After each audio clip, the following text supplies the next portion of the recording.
अरे आओ पटेली। अरे कैसी हो गोपी बहन? अरे ठीक ही हूँ। तुम बताओ तुम कैसी हो? आज भूले भटके हमारा घर कैसे याद कर लिया तुमने? कैसी बात कर रही हो? मैं तो आती ही रहती हूँ। आप ही तो कभी नहीं आती हैं। आप तो कभी भूले भटके भी नहीं पहुँचती हमारे घर। अरे ऐसी बात नहीं है। जब से पैरों में ऑपरेशन करवाया तब से पैर ही काम नहीं करते हैं। ज्यादा दूर चल ही नहीं पाती हूँ, इसलिए आना जाना हो नहीं पाता है। हाँ भाई, अब क्यों आना जाना होगा? अब तो घर में ही इतने सारे लोग हैं, दो दो बहुएं आ गई, दो दो बेटे हैं, उन्हीं में बिजी रहती होंगी आप। अरे वो तो है। और सुनाओ, घर परिवार में सब बढ़िया? बेटी खुश है ससुराल में? हाँ खुश है। घर में भी सब हो गया, ठीक ठाक ही है। ऐसे क्यों कह रही हो? क्या हो गया घर में? अब क्या बताऊं, बेटी की जब शादी हो गई तो बहू ने हिस्सा बंटवा लिया, अलग रहने लगी। क्या? ये क्या कह रही हो? हिस्सा बंटवारा कैसे कर लिया उसने? और हिस्सा बंटवारा तो भाइयों से होता है। अब तो तुम्हारा अकेले तो बेटा है, तो फिर उसको किससे दिक्कत हो रही थी? ननद थी, ननद की भी शादी हो गई। अब क्या कहें गोपी जी, दो रोटी मुझे और दो रोटी आपके देवर जी को दे देती थी बनाकर। उसी में उसको बड़ी परेशानी हो रही थी। जैसे ही बेटी की शादी हुई, एक हफ्ते बाद हिस्सा बंटवारा कर लिया, अलग रहने लगी। हे भगवान, आजकल की बहुओं को पता नहीं क्या हो गया है। अब क्या करें जीजी, आपके जैसी सबकी किस्मत कहाँ होती है। आपकी एक बहू इतनी अच्छी है कि अब क्या कहें, पूरा समाज आपके बड़ाई करता है। और दूसरी भी अच्छी ही होगी। हाँ अभी तो अच्छी ही है, अभी तो कोई परेशानी नहीं आई। भगवान करे ऐसे ही दोनों रहें। हाँ जीजी, नहीं तो बहुएं अगर खराब निकल गई ना तो पूरे घर का सत्यानाश कर देती हैं। अब मुझे ही देख लो, हमारे घर में कोई नहीं है, एक बेटा एक बहू और हम बूढ़े बूढ़ी। लेकिन हमारी बहू को हम दोनों को भी खाना बनाकर नहीं दिया जाता है, इसी कारण अलग हो गई। अरे तो दिल छोटा क्यों करती हो? अलग होना है तो हो गई, वो खुश तो है ना। रोज रोज की चिक चिक से अच्छा तो यही है कि अलग हो जाओ, अपना खुद का बनाओ खाओ। हाँ जीजी वो तो है, लेकिन शर्म भी तो आती है। रिश्तेदारों को पता चलता है तो वो तो यही कहेंगे, एक बहू है, एक बहू से भी नहीं पटा। अब लोगों का मुंह कैसे बंद कर सकते हैं? लोगों को तो काम ही होता है बस दूसरे के घर में ताका झांकी करने का, उल्टा सीधा बोलने का। अब दूसरे के भरोसे अपनी घर गृहस्थी थोड़ी ना बर्बाद कर सकते हैं। मेरा कहना तो ये है कि जो इंसान जिसमें खुश रहे उसको वही चीज दे दो, बस घर में शांति बनी रहे। और अभी तुम्हें भी इतनी चिंता करने की जरूरत नहीं है।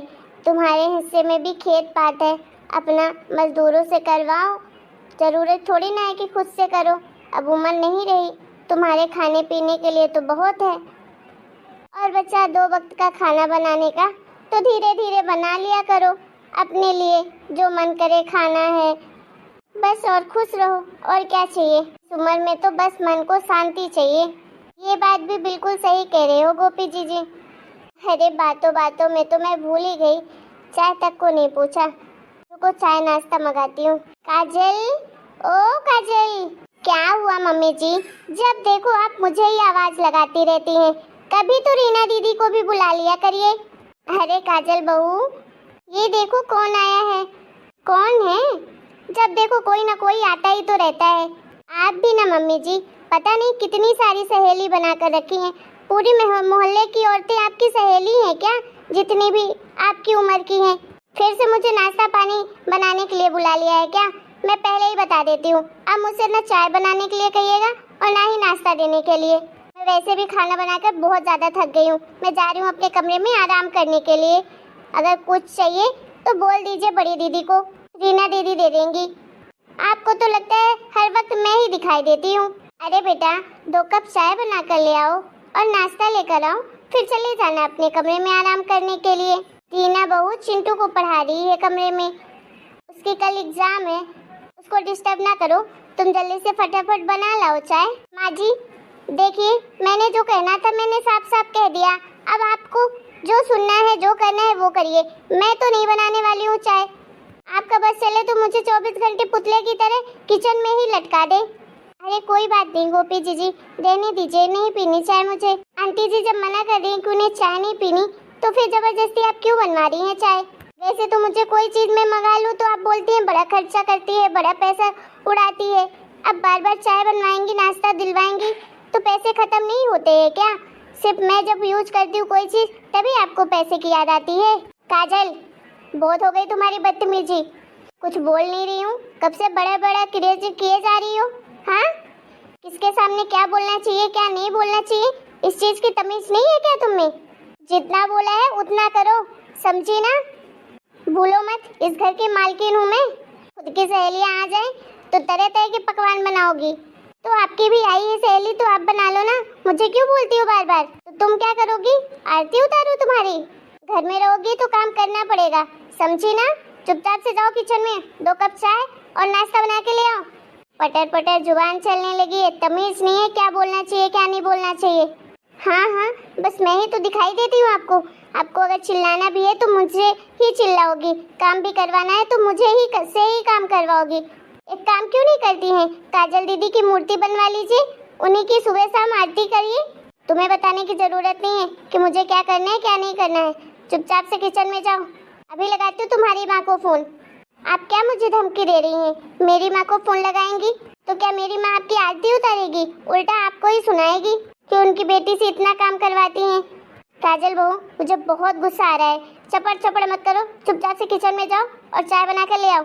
आने दीजिए आज रवि जी को, बताती हूँ मैं उनसे कि आप तो बस मुझसे ही काम करवाती हैं और आपको कोई घर में दिखाई नहीं देता है। जिसको जो बोलना है वो बोलना। अभी जा, निकल।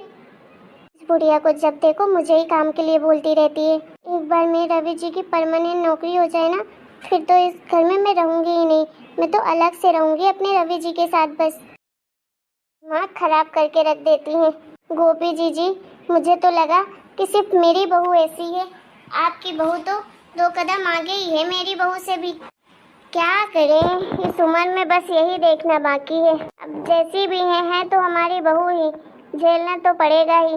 हमारी रीना बहू आज तक 7 साल हो गए उसकी शादी को, कभी उल्टा जवाब नहीं दिया होगा, चाहे हम उसको कुछ भी कहें। और इसको देखो, अभी 3 महीने हुए हैं इसकी शादी को, ऐसे पटर पटर जुबान चलती है इसकी कि जैसे यही हमें कमा कर खिलाती हो। अब क्या कर सकते हैं, अब जैसी भी हमारी बहुएं हैं सुधार के ही रखना पड़ेगा। अब चाहे अपनी बेटी होती तो उसको भी तो डांट डपकार के जैसे ही रखते रखते तो है ही, तो उसी तरह हम बहुओं को भी मान लेते हैं कि चाहे जैसी भी है तो हमारी बहू, सुधारना हमें ही है। चाहे डांट कर सुलझाएं चाहे जैसे समझाएं, घर गृहस्थी आगे बढ़ानी है तो थोड़ा हम सुनेंगे थोड़ा उसको सुनाएंगे। अब अपना घर परिवार तो टूटने नहीं दे सकते हैं ना। देखो, मेरा मानना तो ऐसा है कि जब तक मैं चला सकती हूँ, जब तक मेरी सहनशीलता है तब तक मैं चलाऊंगी। अब वैसा ही मान लो कि हाथ में अगर 5 उंगलियां हैं तो कोई एक खराब हो जाती है तो काट के फेंक तो नहीं सकते हैं। पहले तो उसको सुधारने की ही कोशिश करते हैं कि ठीक हो जाए किसी तरह, फिर जब दूसरे शरीर को नुकसान पहुंचता है तभी हम उसे काट के बाहर फेंकते हैं। तो बस वैसे ही रिश्तों में भी है कि जब तक हमारी सहनशीलता है तब तक हम उन्हें संभालेंगे, और जब हम नहीं संभाल पाएंगे, जानेंगे कि अब हमारा ही लॉस हो रहा है, तो फिर हम उन्हीं के रास्ते छोड़ देंगे। गोपी जी, सच में आपकी जैसी समझदार सास सबके घर में होनी चाहिए। आपके देवर जी ऐसे ही तारीफ नहीं करते हैं आपकी, हमेशा कहेंगे तुझसे 2 बात सहन नहीं होती है। देख लो गोपी भाभी को, अब 2 बहुओं को कितने अच्छे से संभालती हैं। चलिए गोपी दीदी, अब मैं चलती हूँ, चाय फिर कभी आकर पी लूंगी। अरे नहीं, वो बना के लाएगी, उसकी आदत है ऐसी। अभी वो किचन से काम करके बाहर निकली थी ना, इसलिए ऐसी भड़की हुई थी। मुंह फट है लेकिन दिल की खराब नहीं है। अरे नहीं दीदी, फिर कभी आऊंगी। अभी घर जाके हमको भी खाना ही बनाना है। चलो ठीक है, हो गया, फिर आना। आओ काजल, मत बना चाय तू, और नाश्ता भी मत लेकर आना। मम्मी जी बस बन गया, लेकर आती हूँ। वो आंटी जी कहाँ चली गई? मैंने चाय चढ़ा दी है, बस 2 मिनट में लेकर आती हूँ। कोई जरूरत नहीं है, खुद की चाय बनाई खुद ही पी लेना। और आज के बाद तुम मुझे एक गिलास पानी तक मत देना। दूसरों के सामने तुमको बहस करने में बहुत मजा आता है ना। नाक कटवा दी तुमने हमारी। आज के बाद तुम मुझे मम्मी जी मत बोलना, मुझसे बात ही मत करना। वो नहीं मम्मी जी, प्लीज सॉरी, माफ कर दीजिए। वो मैं गुस्से में बोल गई। अरे तो तुम्हारे घर में कोई पहली बार आएगा तो तुम इस तरह से बात करोगी? दोबारा से ध्यान रखूंगी, कभी ऐसे बात नहीं करूंगी। प्लीज माफ कर दीजिए। प्लीज रवि जी से मत कहिएगा कुछ, वरना वो बहुत गुस्सा करेंगे। और मेरी मम्मी को भी फोन लगा के मत बोलिएगा कुछ, नहीं तो वो तो मुझे और डांटेंगे, आपसे भी ज्यादा। अभी तो बोल रही थी कि लगा लो मेरी मम्मी को फोन, वो तो मैंने यूं ही गुस्से में बोल दिया था। प्लीज मम्मी जी मत लगाइएगा फोन। मुझे तुमसे कोई बात नहीं करनी, जाओ अपने कमरे में। सॉरी मम्मी जी, प्लीज माफ कर दीजिए ना अपनी छोटी बहू को। आप ही बोलती है ना कि बच्चे गलती करते हैं तो बच्चों को डांट देना चाहिए और फिर उसके बाद माफ भी कर देना चाहिए। जब बच्चे बड़ी गलती करते हैं ना तो उसके लिए माफी नहीं मिलती है, उसके लिए तो सजा मिलती है। तो क्या सजा देंगी आप? यही कि आज तुम पूरा दिन खाना नहीं खाओगी, तभी मैं तुमसे बात करूंगी। ठीक है, मैं नहीं खाऊंगी खाना पूरा दिन, सच्ची बोल रही हूँ। आप देख लीजिएगा, मैं पूरा दिन खाना नहीं खाऊंगी। लेकिन मम्मी जी प्लीज मुझे माफ कर दीजिएगा। अभी जाओ अपने कमरे में। हे भगवान, ये लड़की भी ना कैसी बुद्धू है, कभी तो इतना गुस्सा करेगी और कभी फिर माफी मांगेगी। तो हेलो दोस्तों, हमारे घर में तो लड़ाई झगड़े चलते ही रहते हैं। आप बताइए आपको हमारा आज का वीडियो कैसा लगा? वीडियो पसंद आया तो वीडियो को लाइक, चैनल सब्सक्राइब करिएगा। Bye bye.